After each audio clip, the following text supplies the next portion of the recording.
¿Qué tal, amigos de Semanario N22? Les doy la bienvenida a este programa desde la librería Rosario Castellanos del Fondo de Cultura Económica. Y este va a ser un programa muy especial porque vamos a viajar a distintas partes del mundo.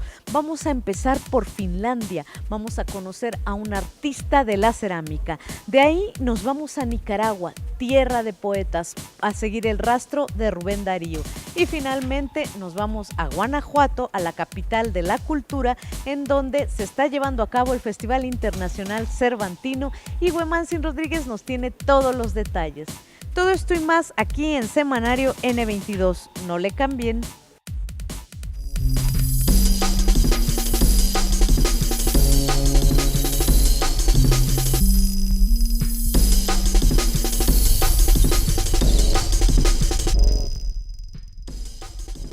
Y a un mes del sismo del 19 de septiembre vamos a conocer los datos, las cifras, para darnos cuenta de la magnitud del problema.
Bueno, amigos de Semanario, estas son las cifras, los datos duros. Pero ¿qué pasa con la gente, con las asociaciones civiles, con las organizaciones? La Asociación de Vecinos del Multifamiliar Tlalpan está trabajando.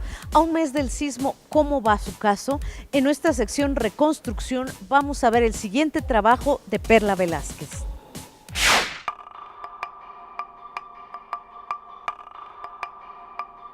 La postura es no movernos de aquí, porque estamos en la vigilancia de nuestros departamentos y sobre todo también estamos certificando que se hagan las labores a lo que el equipo técnico se comprometió. Ha pasado poco más de un mes desde que un sismo de 7.1 grados afectó a diversas zonas de México.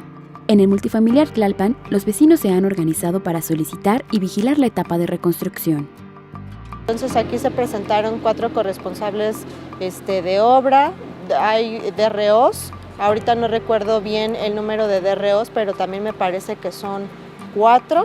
Vienen 2 constructoras, está PROSOC, está CEDESO, pero sí es un grupo multidisciplinario. Firmamos una minuta, ellos firmaron los compromisos de ese primer acercamiento que tuvimos con ellos. De alguna manera no fue una mesa de trabajo, sino yo lo veo como una mesa de presentación, en donde ellos dijeron qué va a hacer cada quien, en qué plazos lo van a entregar y sobre todo el proceso que va a llevar.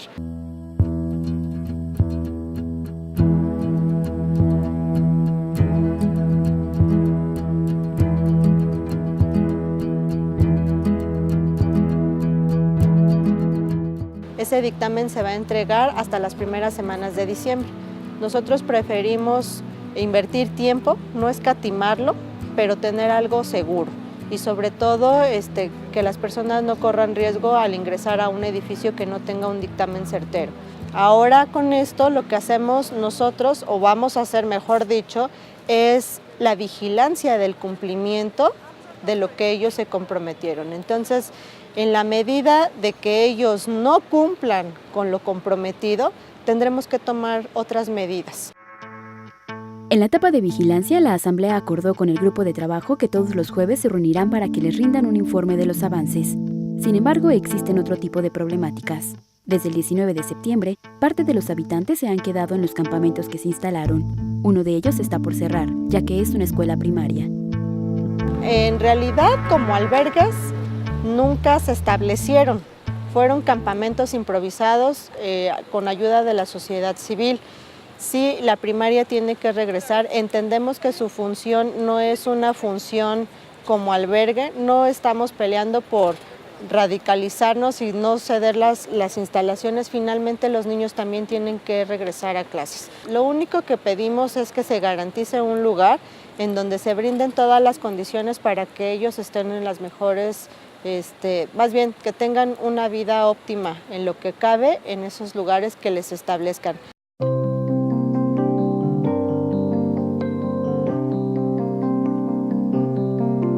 Yo creo que estamos en el ejercicio de la tolerancia. Hoy más que nunca estamos ejerciendo la tolerancia. No te voy a decir que no hay problemas a lo interno, sí lo hay, y es el mismo reconocimiento de seres humanos. Pero más allá de eso, creo que el objetivo común es regresar a un lugar seguro. Y entonces podremos tener diferencias, discrepancias, pero a la vez vamos por un mismo objetivo.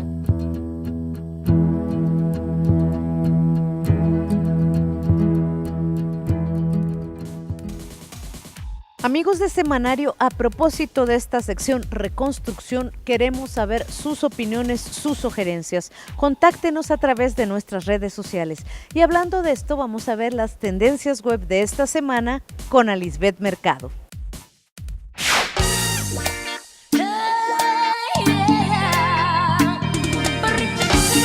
Estas tendencias comencemos coreando el Bidi Bidi Bom Bom de Selena Quintanilla. Las redes celebraron los 28 años del lanzamiento de su primer disco homónimo. El homenaje más gustado fue el Doodle de Google, para muchos el mejor de la historia. También un 17 de octubre, pero de 1953, se publicó el decreto para que las mujeres pudieran votar y ser votadas en nuestro país. En otros temas, la etiqueta Piel Munal recorre discursos de la piel de la mano de Felipe Santiago Gutiérrez, quien fue adalid en el desarrollo de la pintura decimonónica en México. Si quieres visitar la muestra, puedes hacerlo en el Museo Nacional de Arte, hasta el 14 de enero de 2018. A propósito de exposiciones y del mes que conmemora los 100 años de la Revolución Rusa, la Galería Tate en Londres expondrá Red Start Over Russia, una revolución en la cultura visual 1950-55. El núcleo de esta exhibición proviene de la colección del fotógrafo y diseñador gráfico David King, quien recopiló más de 250,000 artículos relacionados con este periodo, mientras trabajaba para The Sunday Times Magazine en la década de 1970. La colección fue adquirida por la Galería Tate en 2016.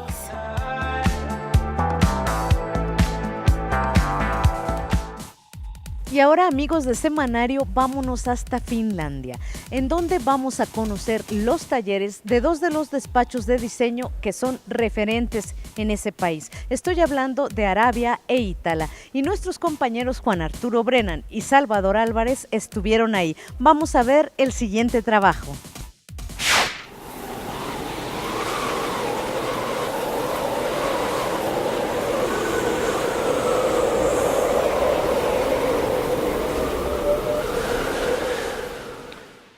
Our camera is seeing a couple of your recent works. Can you tell us something about the concept, the design, the materials? Yes, so I work with this hexagon shape, which is like with 6 edges, and actually combining these shapes, it's kind of like heaven for me because it's endless, and also I like to make a lot of experiments. So I like to test different colors and different paintings together, and sometimes I just find some old material which I use for my artwork. So sometimes in the firing it works out and it comes extremely nice, and sometimes I get something awful. So that's kind of like one idea in my artworks, that I can fit in some special pieces which turned out very nicely, and also I can have there some experimental pieces, but I work one piece like this as a kind of like a one picture, and this one is called Passion Flora. But actually the fun thing for me is that actually the Finnish name for Passion Flora, it's like a flower of lot of sorrow. So it's actually kind of opposite for the English name. So I kind of was playing with that idea that sometimes maybe we Finnish people, we are very melancholic.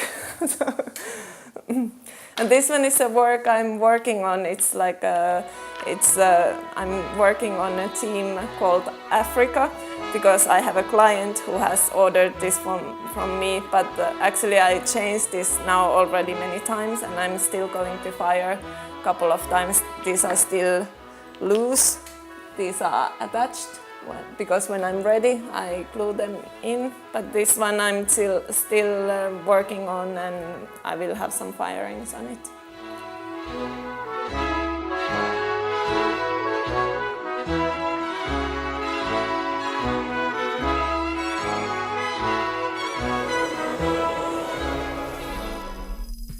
Amigos, aquí en la librería Rosario Castellanos del Fondo de Cultura Económica, ustedes pueden encontrar títulos como este, Narcisa, de Jonathan Shaw, que por cierto ya estuvo en Semanario N22. Vamos a un corte y regresamos.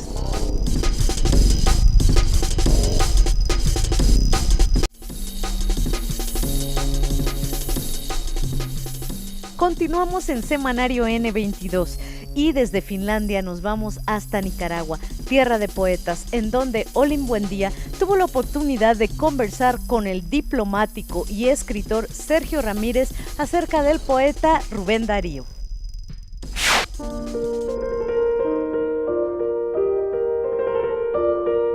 Bueno, había una revolución literaria, había una ruptura de los diques de la lengua, que inicia Rubén Darío con sus experimentos en el lenguaje, abriendo las fisuras de la vieja lengua, abriéndole fisuras a la vieja lengua castellana que estaba anquilosada. Borges llama a Darío el libertador, es decir, el que liberó el idioma de estas trabas férreas que tenía puestas encima de estos cerrojos, y le dio un respiro distinto a la lengua, trajo aire dentro de la lengua. Sin el modernismo y sin Rubén Darío no podríamos explicar lo que ocurrió después en la literatura latinoamericana, ni podríamos explicar a Juan Ramón Jiménez, ni podríamos explicar después a Lorca, a Neruda, a Vallejo, ni al propio Paz, ni al propio Borges. Todo viene desde el tronco común, que es el movimiento libertador de Rubén Darío.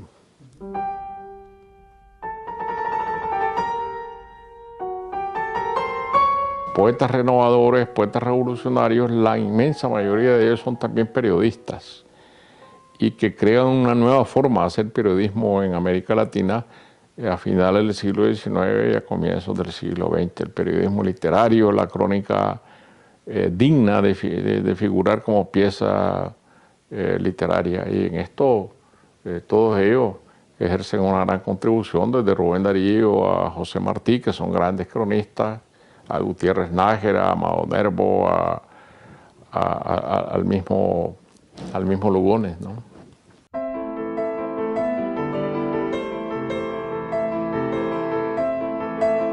Darío escribió solo para La Nación de Buenos Aires más de 700 crónicas, más las que escribió en las propias revistas que dirigió, como Mundial, como Magazine, en Caras y Caretas, en otros periódicos, de manera que su obra periodística es verdaderamente inconmensurable, y no era un periodista al margen de los acontecimientos, sino que haciéndose cargo de su propia función de modernidad, que es lo moderno. Rubén Darío estaba al tanto de todo. No hay tema de los cuales Rubén Darío no escribiera, y eso es lo que hace un verdadero periodista, ser el cronista de su propia época, que cuando se ha leído un siglo después, uno puede entender cómo fue esa época.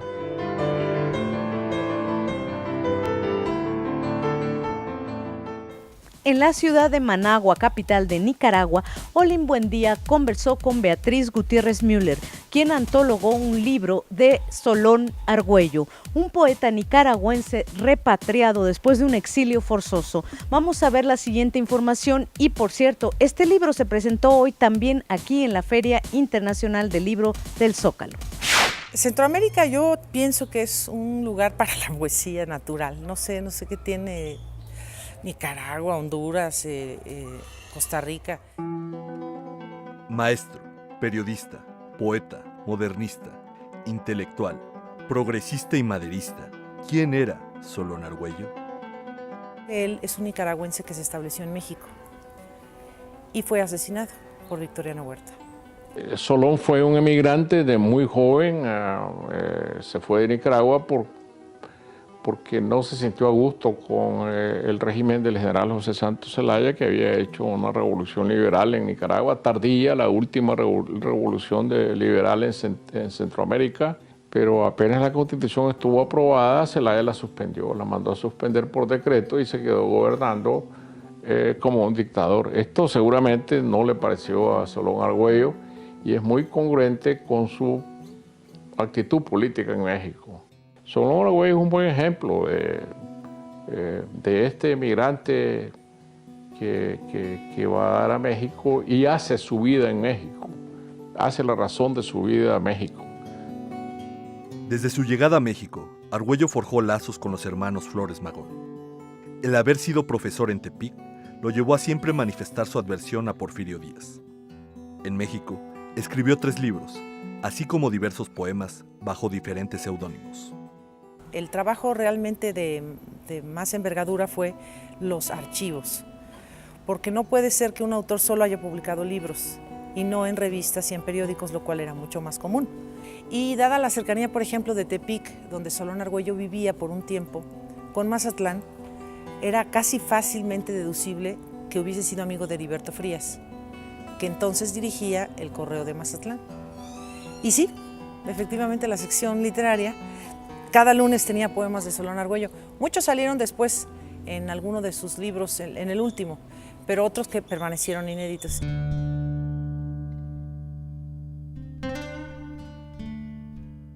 Solón Argüello ha estado en los inventarios de los poetas nicaragüenses, pero el conocimiento de su obra es muy escaso. Se trata de una repatriación literaria de un nicaragüense que vivió y murió en México,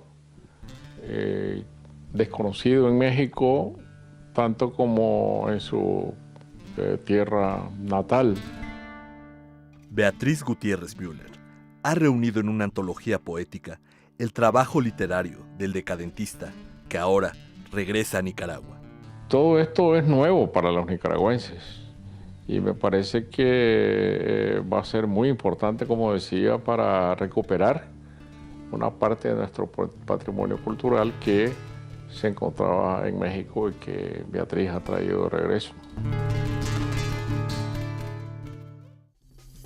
Amigos, vengan aquí a la librería Rosario Castellanos del Fondo de Cultura Económica porque el próximo miércoles 25 a las 7 de la noche se presenta el libro País de un solo hombre, El México de Santana, de Enrique González Pedrero, y lo presentan José Antonio Crespo y Lorenzo Meyer. Vamos a un corte y regresamos.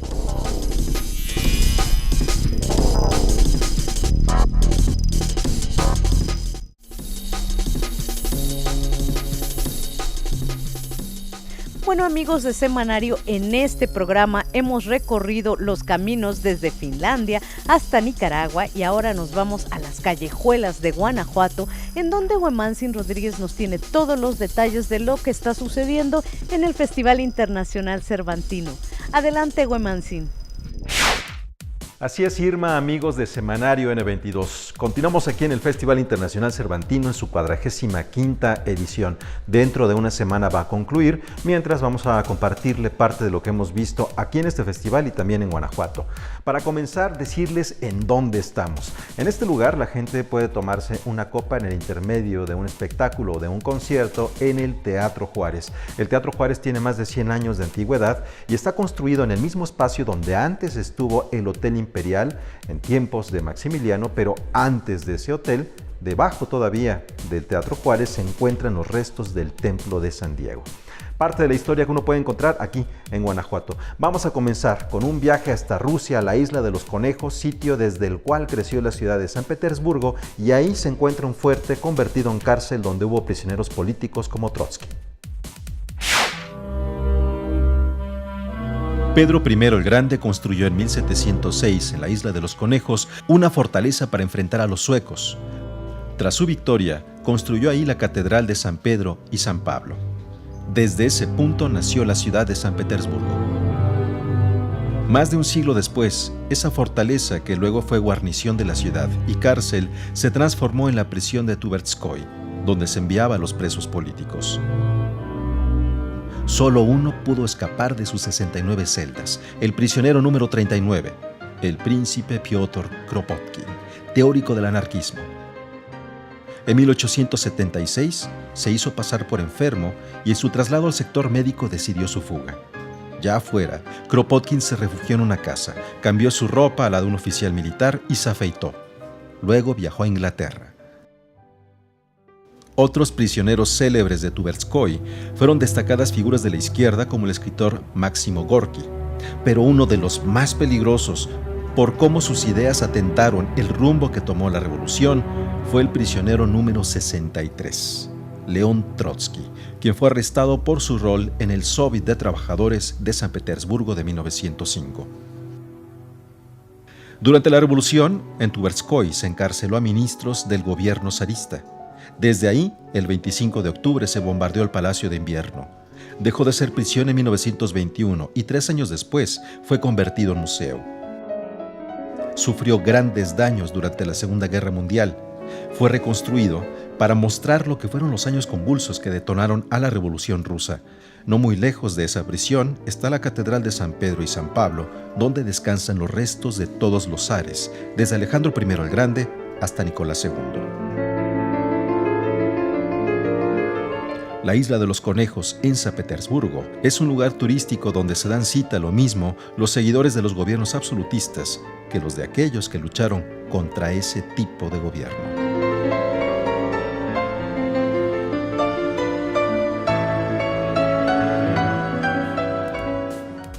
Desde este ángulo se puede ver el eclecticismo del interior del Teatro Juárez. Y donde me encuentro parado es el podio. Aquí directores de orquesta, nada más y nada menos como Ricardo Muti, ha dirigido en el Teatro Juárez. Lo que vamos a presentarles a continuación tiene que ver con música y con religión. Hace 500 años, en octubre de hace 500 años, Martín Lutero dividió al mundo en 2 partes, entre protestantes y católicos. Eso lo llamamos como la Reforma Protestante, lo que provocó un movimiento llamado la Contrarreforma. A continuación, Vincent Dumestre, quien es director de Les Poèmes Harmoniques, una agrupación francesa de Normandía de música antigua, nos cuenta cuál fue el impacto de la Contrarreforma en la música. A través de la música se puede entender la historia y la economía de las naciones. En ella podemos rastrear la importancia que tuvo la Contrarreforma en la historia de la música sacra. Pour vous donner un exemple, à Milan, donc au moment de la Contre-Réforme, Charles Borromée a, du jour au lendemain, interdit aux compositeurs d'écrire toute musique profane.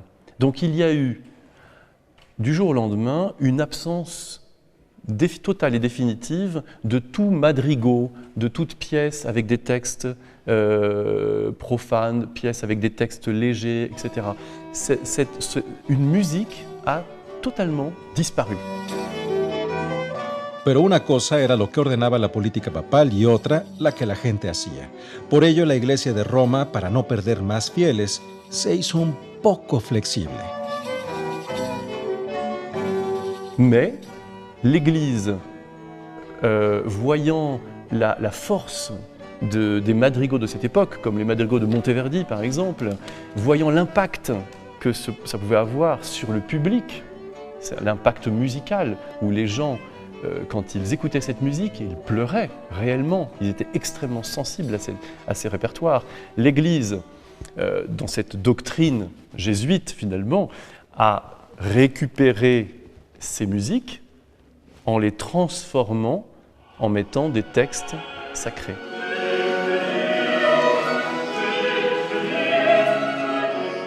Vincent Dumestre es director de la agrupación normanda Les Poèmes Harmoniques, dedicada a la interpretación de la música antigua.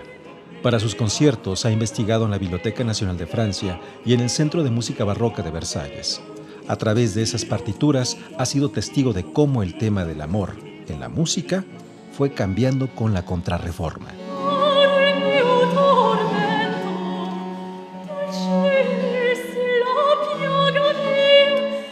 Donc on a à Milan, à Rome notamment, ensuite partout en Italie et en France et en Espagne, on a tout un répertoire sacré qui va se renouveler, qui va voir le jour et qui sera un répertoire finalement un répertoire profane, un répertoire utilisant l'écriture musicale profane avec des arrangements qui sont des arrangements de texte. Et au lieu que ce soit l'amant qui parle à sa maîtresse pour lui dire son amour, et parfois dans des termes qui peuvent être extrêmement salaces, l'Église récupérait ces partitions, cette écriture, les compositeurs, et c'était Marie-Madeleine ou la Vierge qui s'exprimait, qui parlait à son fils, et ça devenait, au lieu d'un amour humain, c'était un amour divin. Mais voilà un exemple typique de la manière dont finalement l'histoire implique totalement, génère une musique nouvelle, un style nouveau au XVIIe siècle. A 500 años de distancia, la Reforma y la Contrarreforma han cambiado constantemente las visiones estéticas y se han mezclado de manera tal que no podríamos imaginar el origen de esa cambiante convención de la belleza.